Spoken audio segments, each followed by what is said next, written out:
చాలా సంఘాల నుంచి హాజరయ్యారు. సభికులు ఎవరు కాదు, అందరూ వక్తలే వచ్చినటువంటి వాళ్ళు కాబట్టి దయచేసి సమయాన్ని దృష్టిలో పెట్టుకొని మాట్లాడాలని కోరుతూ, ముందుగా మీ అందరికీ మేము ఒక నోటు పంపించాము జరిగిన ఘటన వివరాలని. బ్రీఫ్గా నేను కొన్ని విషయాలు తెలియజేస్తాను.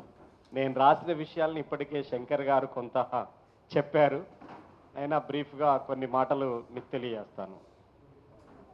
మిత్రులారా, ఈరోజు కులవివక్ష వ్యతిరేక పోరాట సంఘం కేవీపీఎస్ తెలంగాణ కమిటీ ఈ రౌండ్ టేబుల్ సమావేశం ఎందుకు నిర్వహిస్తున్నది? జనరల్గా దళితుల మీద దాడులు జరిగినప్పుడు మాత్రమే రౌండ్ టేబుల్ సమావేశం నిర్వహించే ఆనవాయితీ ఉన్నటువంటి కేవీపీఎస్ ఈరోజు ఒక సనాతన బ్రాహ్మణుడిగా ఉన్నటువంటి రంగరాజన్ గారిపైన రామరాజ్య స్థాపన ఆర్మీకి సంబంధించినటువంటి వీర రాఘవరెడ్డి అనేటువంటి వ్యక్తి 20 మందితో కలిసి వెళ్ళి ఫిబ్రవరి 7వ తేదీ శుక్రవారం రోజున వాళ్ళ ఇంటికి వెళ్ళి భౌతిక దాడికి పాల్పడటమే కాదు, బెదిరించడం, అట్లాగే అడ్డు వచ్చినటువంటి కొడుకు పైన కూడా దాడి చేయటం అనేటువంటిది జరిగింది. ఈ దాడి అనేటువంటిది సహజంగానే ఇంతకుముందు చెప్పినట్టు ఒక క్రైస్తవుడు హిందూ మీద చేసిన దాడి కాదు, ఇది ఒక ముస్లిం హిందూ మీద చేసినటువంటి దాడి కాదు. రామరాజ్య స్థాపన గురించి చినజీయర్ స్వామి గారు మాట్లాడారు, రామరాజ్య స్థాపన గురించి రంగరాజన్ గారు మాట్లాడారు, రామరాజ్య స్థాపన గురించే వీరరాఘవరెడ్డి సైన్యాన్ని ఏర్పాటు చేస్తున్నా అని చెప్పాడు. మొత్తం ఉమ్మడి తెలుగు రాష్ట్రాల్లో 27,845 గ్రామాలు ఉన్నాయి. ప్రతి గ్రామంలో ఒక టెంపుల్ ఉంది, ఆ టెంపుల్లో ఒక అర్చకుడు ఉన్నాడు. అక్కడికి యువతరం వాళ్ళ దైవభక్తి ఆరాధన కోసం వస్తుంటారు కాబట్టి ప్రతి టెంపుల్ నుంచి ఒక సైన్యం ఈ రామరాజ్యం సైన్యంలోకి కావాలి అనేటువంటి ఒక సంకల్పంతో ఈ రాజ్య స్థాపన నేను ఆర్మీని ఏర్పాటు చేస్తున్నా అని చెప్పి ఆయన స్వయాన తన వెబ్సైట్లో ప్రకటించాడు వీరరాఘవరెడ్డి. ఒక మతం వ్యక్తిగత విశ్వాసంగా ఉన్నంతకాలం ఎవరికీ ప్రాబ్లం లేదు, ప్రమాదము లేదు, ప్రాబ్లం లేదు. కానీ మతం అనేటువంటిది ఉన్మాదం వైపు అడుగులేస్తే ఎలా ఉంటుంది?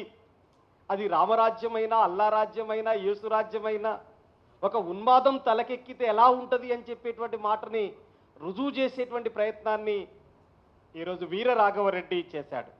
ఆయన వెబ్సైట్లోకి వెళ్ళి చూస్తే రామరాజ్య స్థాపన కోసం ఎవడినైనా చంపుతాం, అవసరమైతే చనిపోతాం, చావనైనా చస్తాం, చంపనైనా చంపుతాం అనేటువంటి మాటలు ఆయన చెబుతున్నాడు. 2024 సెప్టెంబర్ నుంచి 2025 సెప్టెంబర్ వరకు 5,000 సైన్యాన్ని రిక్రూట్ చేయాలనేటువంటిది ఆయన సంకల్పం అని చెప్పి స్వయంగా ఆయనే ప్రకటించాడు. ఆయన వీడియోలు, ఆయన వెబ్సైట్ను పరిశీలిస్తే అర్థమవుతున్నది ఏమిటంటే, మేము ఇక్ష్వాక వంశానికి చెందినటువంటి వాడిని, నేను శ్రీరామచంద్రుడి వంశం అదే, ఆయన వంశమే నాది. భరతుడేలినటువంటి దేశం కాబట్టి ఈక్ష్వాక వంశానికి సంబంధించినటువంటి మొత్తం ఈ భరతఖండం భూభాగం అంతా మా చేతుల్లోకి రావాల్సిందే. దేవాదాయ భూములలో మాకు వాటా ఉంటుంది. ఆ దేవాలయాలకు వచ్చేటువంటి యువకులకి వెళ్ళి సైన్యానికి మీరు పంపాలి. ఆ దేవాలయాలకు వచ్చేటువంటి ఆదాయంలోకి వెళ్ళి మాకు ఈ రామరాజ్య సంస్థ నిర్వహణ కోసం డబ్బులు పంపాలి. ఇట్లాంటి ఈ 3 ముఖ్యమైనటువంటి అంశాల ఆధారంగా ప్రతి టెంపుల్ అర్చకుడి దగ్గరికి వెళ్ళి ఈ రూపంలో వేధించడం అనేటువంటిది ఆయన పనిగా పెట్టుకున్నాడు. ఈ టైంలో రంగరాజన్ గారు స్పష్టంగా చెప్పాడు, మరి చిలుకూరి బాలాజీ టెంపుల్ దగ్గరికి ఎందుకు ఇలా ఈ ప్రయత్నం చేశాడు? ఎక్కడో తూర్పుగోదావరి జిల్లాకు చెందినటువంటి వీరరాఘవరెడ్డి ఇక్కడికి ఎందుకు వచ్చాడంటే, హైదరాబాద్కు అత్యంత సమీపంలో ఉంది, ఎక్కువ మంది యువతరంతో నిత్య సందడిగా ఉంటుంది టెంపుల్, కాబట్టి ఈ టెంపుల్కి రావడం అనేటువంటిది. అందుకనే ఇక్కడికి వస్తున్న యువతరంలోకి వెళ్ళి నాకు సైన్యంలోకి ఒక మెంబర్ను పంపాలని బాధ్యత. నువ్వు రామరాజ్యం అయితే, హిందూ ధర్మం అయితే, సనాతన ధర్మం అయితే నువ్వు ఎందుకు మనిషిని పంపనంటున్నావు? సైన్యంలో చేర్పించే బాధ్యత తీసుకో. ఆ సైన్యంలో చేరాలంటే కూడా ఎవరై ఉండాలి? క్షత్రియుడా కాదా చూసుకోవాలి. ఈ వంశానికి సంబంధించిన వ్యక్తి అయితేనే రిక్రూట్ చేయాలి, లేకపోతే చేయకూడదని చెప్పే కండిషన్స్ కూడా పెడుతున్నటువంటి పరిస్థితి ఉంది. మొదటి అంశం అక్కడ నిధుల కోసం, రెండో అంశం యూత్ని కావాలి, నాకు కంపల్సరీ ఒక సైన్యం మెంబర్ కావాలి, ఆర్మీ మెంబర్ కావాలని చెప్పడం, మూడోది అక్కడ ఉన్నటువంటి భూమిలో నాకు కూడా వాటా కావాలన్నట్టు. ఇట్లాంటి 3 ముఖ్యమైనటువంటి అంశాలని ఆయన ప్రతిపాదిస్తున్నాడు. ఎక్కడికి పోయినా రంగరాజన్ గారు చెప్పాడు, నేను సైన్యంలోకి పంపను, నేను రాజ్యాంగబద్ధంగా నడుచుకుంటాను కాబట్టి నేను పంపను అన్నాడు, డబ్బులు ఇవ్వలేనన్నాడు. కాబట్టి ఈ భౌతిక దాడికి ఆయన పాల్పడ్డాడు అనేటువంటిది మనం అర్థం చేసుకోవాలి. వాస్తవంగా వీర రాఘవరెడ్డి మాట్లాడుతున్నటువంటి మాటలను చూస్తే ఆయన మీద ఒక సెల్ ఫోన్ సంభాషణ కూడా చూడండి. ఒక కలెక్టర్ని ఆయన బంధించాడట. 43 సిఆర్పిసి ప్రకారంగా కలెక్టర్ను, హైకోర్టు జడ్జిని, సుప్రీంకోర్టు జడ్జిని అందరినీ సైతం బంధించవచ్చు అని చెప్పి ఆయన మాట్లాడుతున్నాడు. ఇది ఒక రాజ్యాంగేతర సంస్థ, ఇది ఒక టెర్రరిస్ట్ సంస్థ, ఇది ఉన్మాదం సృష్టించేటువంటి సంస్థ, ఇది ప్రజల ప్రాణాలతో చెలగాటమడేటువంటి సంస్థగా ఆ మాటల్ని బట్టి అర్థమవుతున్నది అనేటువంటిది మనం అర్థం చేసుకోవాలి. నువ్వెవరు? చట్టాన్ని నీ చేతుల్లోకి తీసుకోవటం అంటే, రాజ్యాంగ హక్కులన్నింటినీ నీ చేతుల్లోకి తీసుకోవటం అంటే నువ్వెవరు? నువ్వు ఒక రాజ్యాంగేతర శక్తిగా నువ్వు నిలబడుతున్నావు అనేటువంటిది మనం అర్థం చేసుకోవాలి. అసలు నాకు డౌట్ ఏమిటంటే, ఈరోజు రామరాజ్య స్థాపనలో అనేక మంది అర్చకులు సంసిద్ధంగా లేరు కాబట్టి వాళ్ళు వచ్చే విధంగా ఉండాలంటే దీని వెనకాల వీర రాఘవరెడ్డి వెనకాల ఆర్ఎస్ఎస్ ఉందా, బీజేపీ ఉందా, బజరంగ్ దళ్ ఉందా, విహెచ్పి ఉందా, ఎవరున్నారనేటువంటిది బయటికి రావాల్సిన అవసరం ఉంది.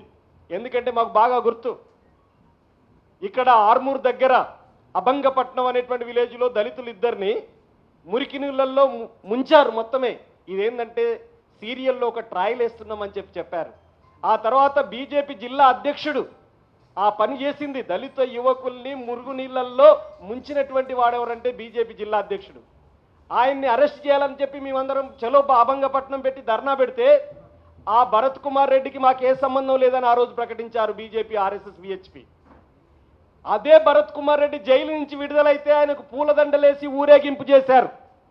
ఇప్పుడు అంతే వీర రాఘవరెడ్డి గురించి కూడా బహిరంగ ప్రకటన చేయాలి. మేమేదో ప్రకటన చేస్తున్నామని చెప్పి పైకి చెప్పడం కాదు. మీరు ఎందుకు ర్యాలీ పెట్టలేదు? రంగరాజన్ సనాతన హిందూ ధర్మం రామరాజ్యం కోసమే పనిచేస్తున్నాడు కదా. ఆయనేం అంబేద్కర్ రాజ్యం కోసమో మార్క్స్ రాజ్యం కోసమో రంగరాజన్ లేడు. మరి అలాంటప్పుడు మీరు ఎందుకు ర్యాలీలు పెట్టలేదు? మీ అందరికీ తెలిసి ఉండాలి, 2017లో పెరుమాన్ల ప్రణయ్ని హత్య చేసినప్పుడు, ₹1 కోటి ఇచ్చి సుఫారీ ఇచ్చి హత్య చేసినప్పుడు బజరంగ్ దళ్కి సంబంధించిన కార్యకర్తలు వందలాది మంది నల్గొండలో భారీ ర్యాలీ పెట్టి ఎవరిని తరపున? హంతకుడైనటువంటి మారుతిరావు తరపున బజరంగ్ దళ్ ర్యాలీ పెట్టింది, చనిపోయినటువంటి బాధితుల తరపున కాదు అనేటువంటిది మీరు అర్థం చేసుకోవాలి.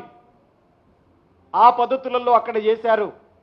128 కుల దురహంకార హత్యలు జరిగితే ఒక కుల దురహంకార హత్య దగ్గరనే రాజా సింగ్ మాట్లాడిండు, బండి సంజయ్ గారు మాట్లాడిండు.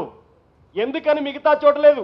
ఒక హిందువు మరొక హిందువును చంపితే మౌన వ్రతం పాటిస్తున్న వీళ్ళు, ఒక ముస్లిమో ఒక క్రైస్తవుడో హిందూ పిల్లవాడిని చంపితే దీన్ని టార్గెట్ చేసుకొని ఉద్యమంలోకి వస్తున్నటువంటి పరిస్థితి ఉంది.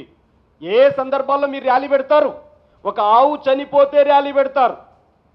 ఎక్కడైనా వినాయకుడిని దూషించాడనో అయ్యప్ప స్వామిని దూషించాడనో వాళ్ళ మీద దాడులు చేస్తారు. మీ అందరికీ తెలుసు కదా ఏ దాడులు జరిగినాయి తెలంగాణ రాష్ట్రంలో.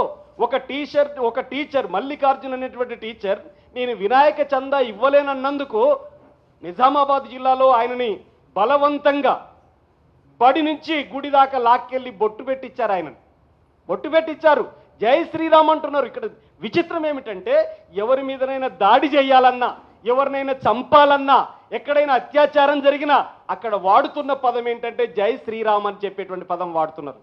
తెలుసు కదా మీ అందరికీ. కర్ణాటక బెంగళూరులో గౌరీ లంకేష్ని హత్య చేసినటువంటి ఆ హంతకులు మాట్లాడుతూ పోతున్న పదం ఏమిటి? జై శ్రీరామ్ అనుకుంటూ వెళ్ళారు. శ్రీరాముడు ఏమైనా మనుషుల్ని చంపమని చెప్పిండా మీకు? మీకేమైనా ఆదేశాలు ఉన్నాయా? అట్లాంటి చెప్పగలగాలి కదా.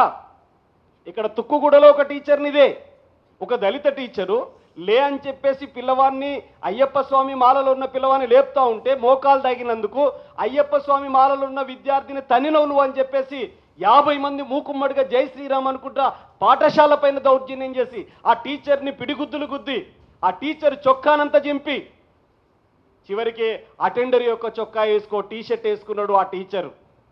ఏం చేశారు? ఒక గురువు చేత విద్యార్థి కాళ్ళు మొక్కించారు. ఇంత పెద్ద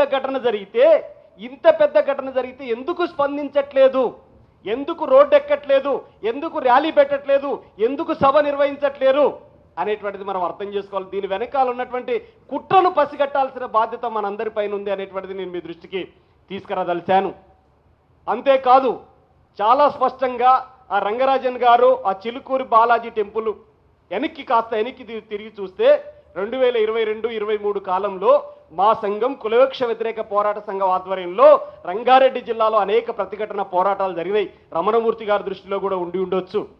అక్కడ 2 క్లాసుల పద్ధతి ఉంటే కేవీపీఎస్ రాష్ట్ర ఉపాధ్యక్షులుగా ఉన్న బివి రాఘవులు గారు, ప్రస్తుతం సిపిఎం రాష్ట్ర కార్యదర్శిగా ఉన్న కేవీపీఎస్ రాష్ట్ర అధ్యక్షులు జాన్ వెస్లీ గారు సైకిల్ యాత్ర ద్వారా వెళ్ళి 2 క్లాసుల్ని ధ్వంసం చేశారు. ఊరుమ్మడి బావిలో మంచినీళ్ళు తోడుకొనియకపోతే దళితులు తీసుకెళ్లి తోడుకొనిచ్చారు. గుడిలోకి రానియకపోతే గుడి ప్రవేశం చేయించారు. రచ్చబండ మీద కూర్చొనియకపోతే కూర్చోబెట్టారు. ఇట్లాంటి అనేకమైనటువంటి పోరాటాలు, ప్రతిఘటన పోరాటాల్ని చేశారు. ఆ సందర్భంలోనే తిరుపతిలో దళిత గోవిందం చర్చ జరిగిన ఇక్కడ ఏం జరిగింది?